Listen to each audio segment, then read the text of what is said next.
Within the past 48 hours, US Democratic presidential hopeful Hillary Clinton took to the stage in Las Vegas for a rally on the very same day of the largest hacking convention in the world, DEF CON 24, in the same city. Amidst cries of being hacked by the Russian government, the Clinton campaign has been hit by FBI investigations, the resignation of DNC chairperson Debbie Wasserman Schultz, and calls for the imprisonment of Hillary Clinton herself.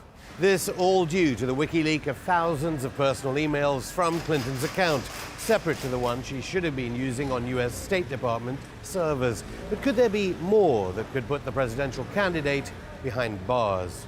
I'm Afshan Rattansi. This is Going Underground outside the Ecuadorian embassy in London, where WikiLeaks founder Julian Assange has been arbitrarily detained by the British government for 4 years. We asked Julian Assange whether he has the email that could put Hillary Clinton in prison and talk about whether the next leak could change the outcome of the US presidential election. That's all coming up in today's special edition of Going Underground. Julian Assange, thanks for agreeing for this interview. Aren't you worried that you're on this channel RT after being accused by Hillary Clinton, basically, of working for the Russian government? We know Russian intelligence agencies hacked into the DNC. WikiLeaks is now publishing all the hacked emails. I don't think WikiLeaks can be constantly worried about PR. I've been called a Mossad agent. It got so bad, in fact, that the ADL, the Anti-Defamation League, had to put out a press release denying that I was a Mossad agent. I'm not sure actually that's particularly helpful.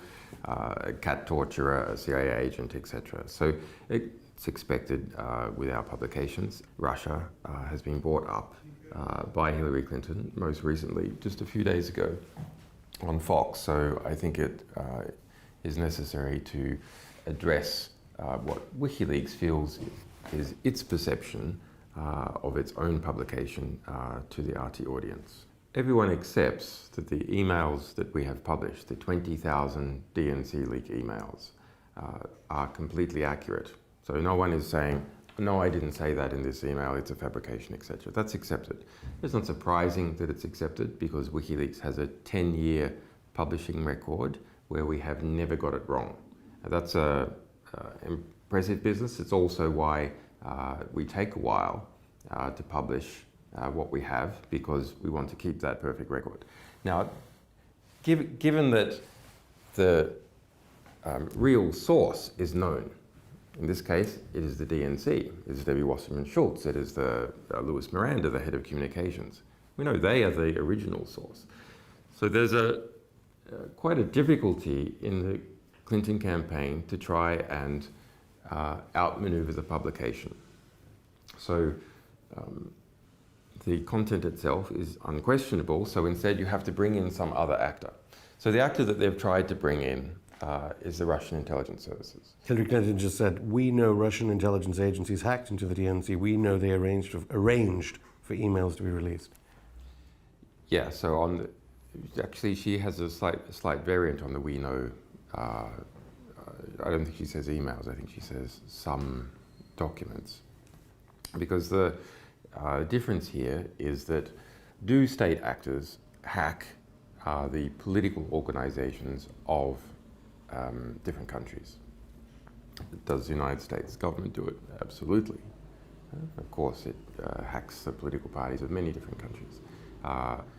Does French intelligence, Chinese intelligence, Russian intelligence hack political parties in order to collect intelligence? Yes. Did they hack the DNC? Has at least one state actor hacked the DNC? If you read very carefully, they say it's been hacked many times over the last 2 years. And our sources say that the DNC security is like Swiss cheese. The DNI, the Director of National Intelligence of the United States, several months ago said that both the RNC, the Republicans, and the DNC were being attacked by a range of actors, from philosophical opponents to states engaged in espionage. Now, the head of the DNI, James Clapper, who's responsible for all US intelligence agencies, he's the boss of the CIA.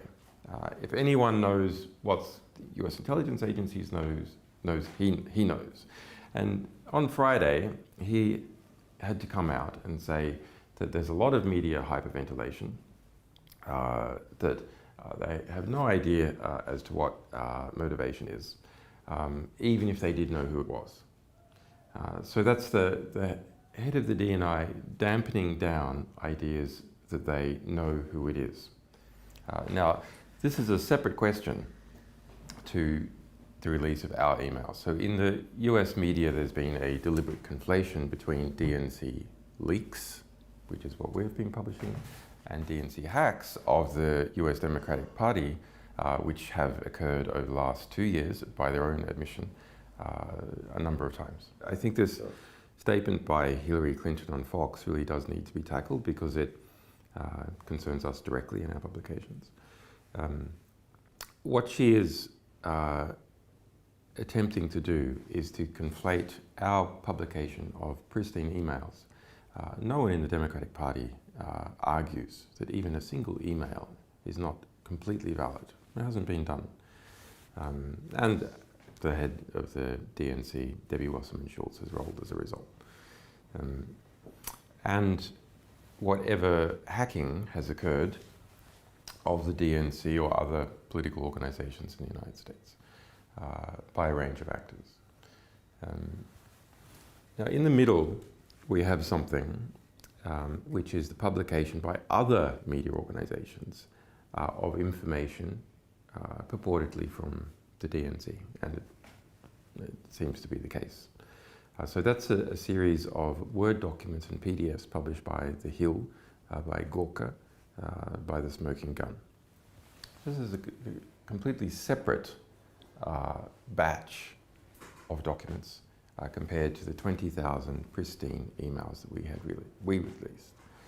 In this batch of documents released by these other media organizations, there are claims that in the metadata there's someone's done a document to PDF conversion, and that in some cases the documents, the language of the computer that was used for that conversion was Russian. Okay, so that's the circumstantial evidence that some Russian was involved, or someone who wanted to make it look like a Russian was involved with these other media organizations. That's not the case for the material that we released. Any Russian connections between Hillary Clinton and Russia? Any Russian connections there? Hillary Clinton has done quite well strategically to try and draw connection between Trump and Russia because she has so many connections of her own. Now, my analysis of Trump and Russia is that there is no substantial connection. Why do I say that? Well, because Trump was trying to invest in Russia before Putin in the 1990s, after Putin, in fact, nearly all the way up to the present moment. And he's had no success. He did not manage to build hotels and so on in Russia. So that shows how insubstantial his contacts are.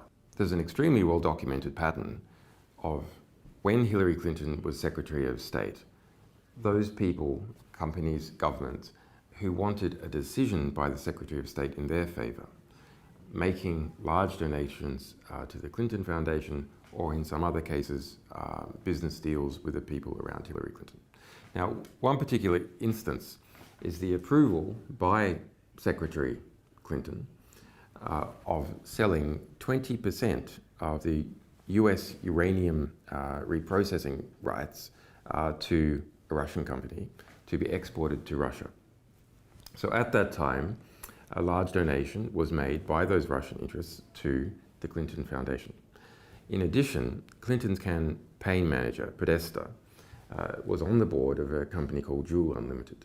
And Juul Unlimited held some of these rights and received a $35 million investment from Russia. And that's a Russian government company. And also, Russians were on the board also with Podesta. So the kind of email revelations from WikiLeaks reveal that Hillary Clinton is a Kremlin stooge. I wouldn't say Kremlin stooge, but there is a much deeper connection on record with Hillary Clinton and Russia than we are presently aware of with Donald Trump.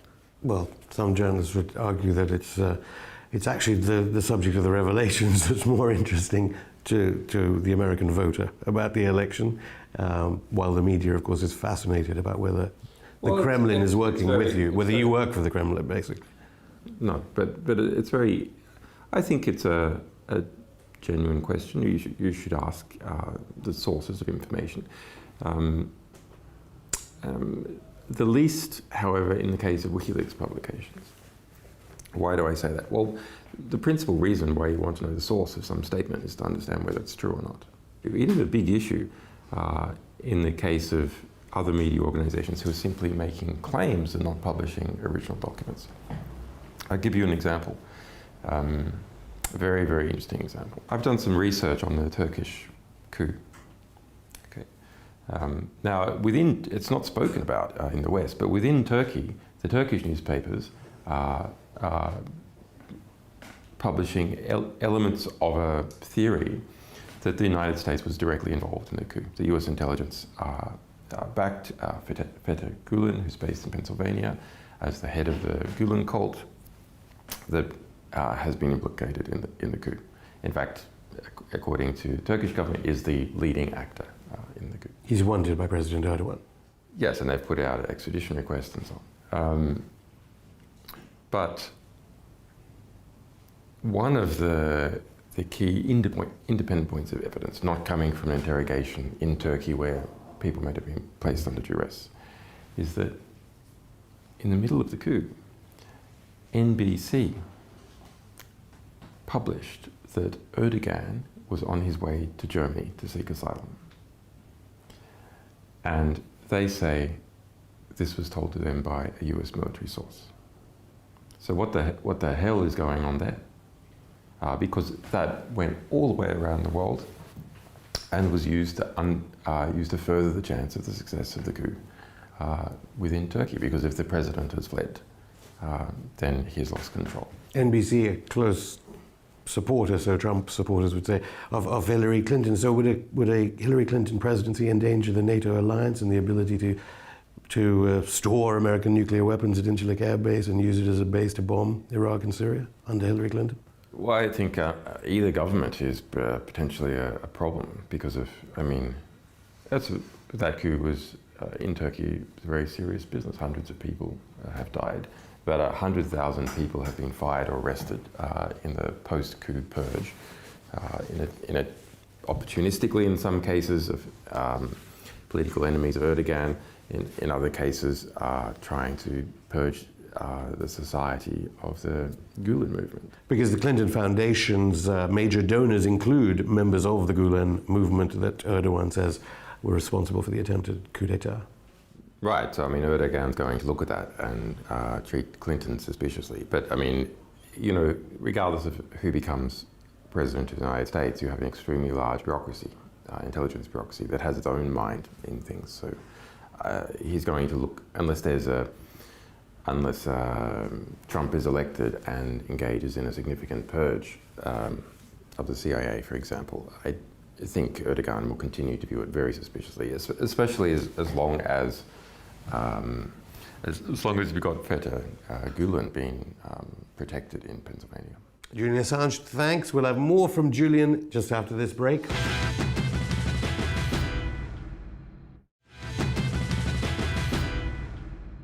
So back to the democratic process in the United States.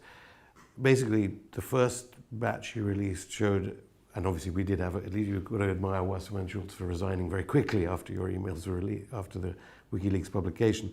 There was a dirty tricks campaign against Bernie Sanders, so Democratic primary voters didn't really understand what was going on during that process? So go back. Hillary loses the election. Loses the primary process against Obama. At that point, Tim Kaine was the head of the DNC, the Democratic National Committee. Debbie Wasserman Schultz was Hillary Clinton's campaign manager. So then some kind of deal is done whereby Debbie Wasserman Schultz becomes the head of the DNC and Tim Kaine steps down. Now, if you're Hillary and you're thinking strategically that you're going to run again in 4 years or 8 years, to have your campaign manager as head of the DNC, controller of the, if you like, the regulator who's regulating the nomination competition, is a huge strategic advantage. Okay, so now let's wind forward, and the 20,000 DNC leak emails that we released. Okay, so they're from Debbie Wasserman Schultz, head of the DNC, and 6 other prominent people, finance, communications, and so on. And so what they show is that within the DNC, there was a unity of the most senior people, including Debbie Wasserman Schultz, to act against Bernie Sanders in the nomination process and for Hillary Clinton. Now, in what particular actions were performed? Well, there's a lot of discussions. There's discussions about we can use a captive reporter and push out the fact that Bernie Sanders might be an atheist and not a Jew, and this is going to cost him in the South. And where MSNBC, on its most influential morning program, Morning Joe, was defending Bernie Sanders, then Debbie Wasserman Schultz called up the president of MSNBC. Amazingly, this is not reported in the US media. It is reported in the US media that they called up Chuck Todd, who's the host of Meet the Press. Okay. Something much more serious is not reported, that Debbie Wasserman Schultz herself personally called up the president of MSNBC to apply pressure in relation to positive coverage about Bernie Sanders on Morning Joe, their big morning TV program. Okay. Then to my mind, what is the most serious from an evidentiary point of view? It is the communications director, Louis Miranda, making an instruction to his staff to pump out a black propaganda story against Bernie Sanders, saying that his supporters were violent, and to put this out in a, quote, unattributable, unquote, manner. Why do I say that is the most serious? Because it is an instruction given through the chain of command to staff. It's not a discussion. It's not any one person calling up another person. And it is to depict Bernie Sanders supporters as violent. So that is not just a critique.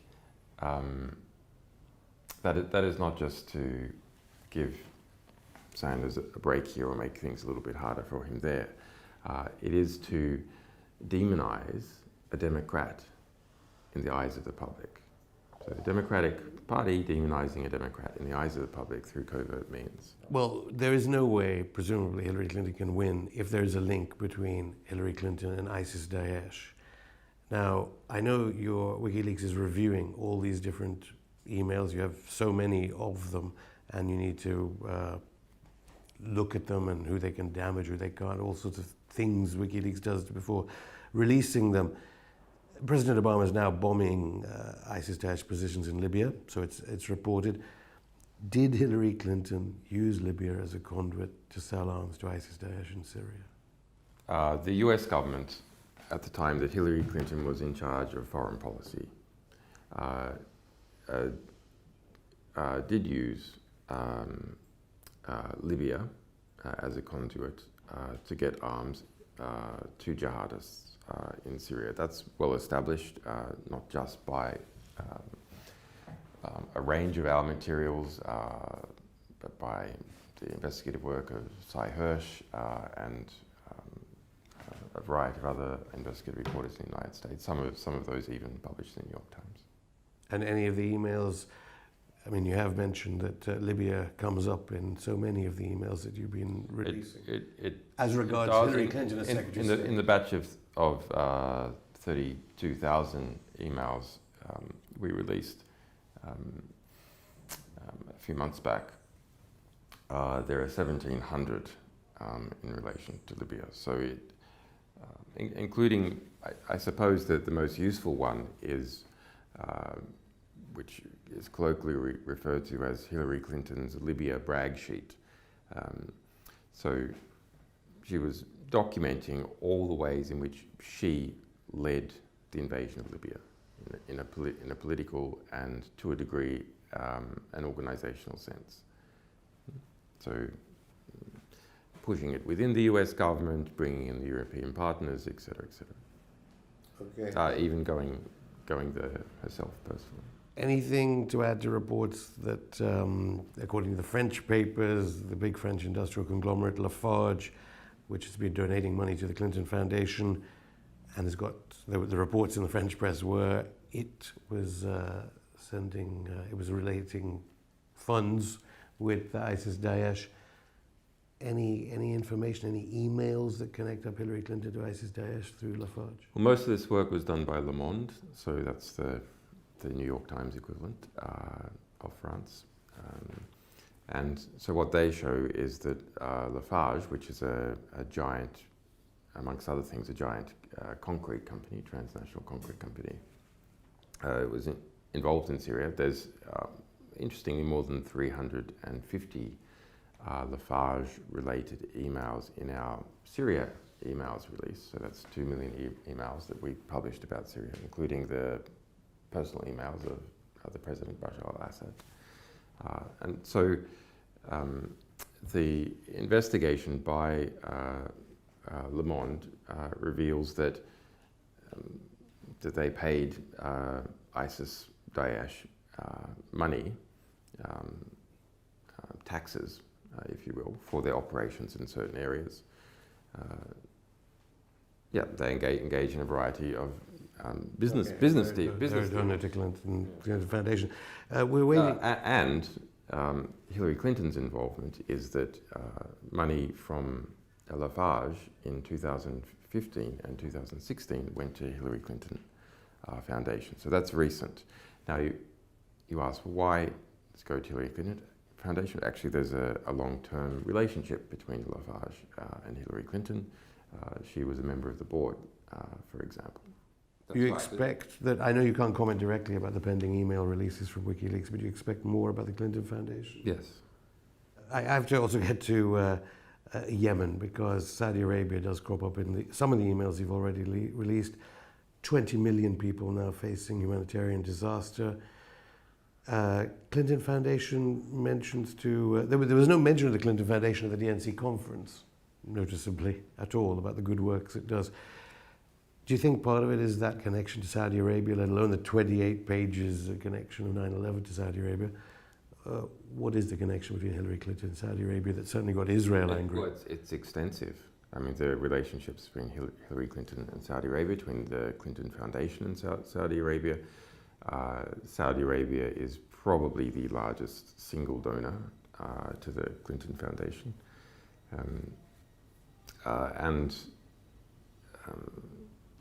You can see Clinton's arms export policies while she was Secretary of State, favouring extensively Saudi Arabia.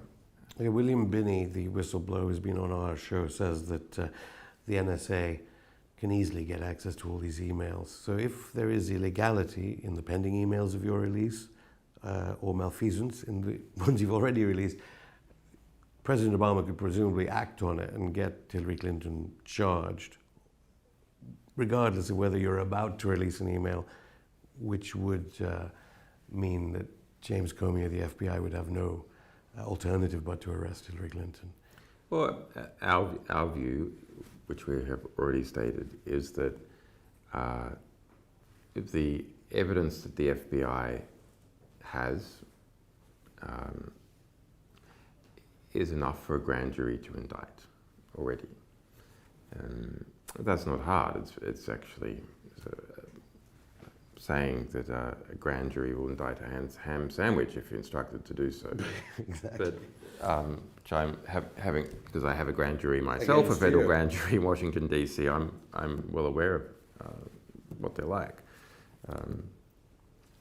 But The prosecutor has to ask the grand jury to indict. The prosecutor doesn't ask, the grand jury won't indict. So that's the basic problem. Do you believe she can win, given the emails you've so far not Can she win the election? That's an interesting question. I wouldn't be willing to say so far. And just one last question, away from the US presidential elections. It's 5 years since Mark Duggan was shot to death by British police. Of course, Black Lives Matter in the United States has come to the fore partly because of evidence gained via technology, mobile phone footage. What message would you have for Black Lives Matter, both in the United States and here in Britain?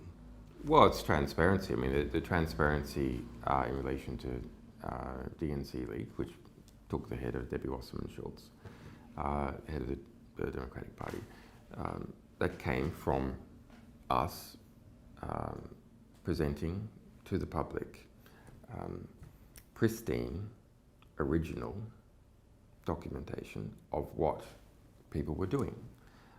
And the Black Lives Matter movement has come up, yes, by hard work for activists, but the core of what is driving it is footage that is undeniable. That everyone, it's not a matter of do you believe the police, do you believe the friends of the person who was shot, the witnesses.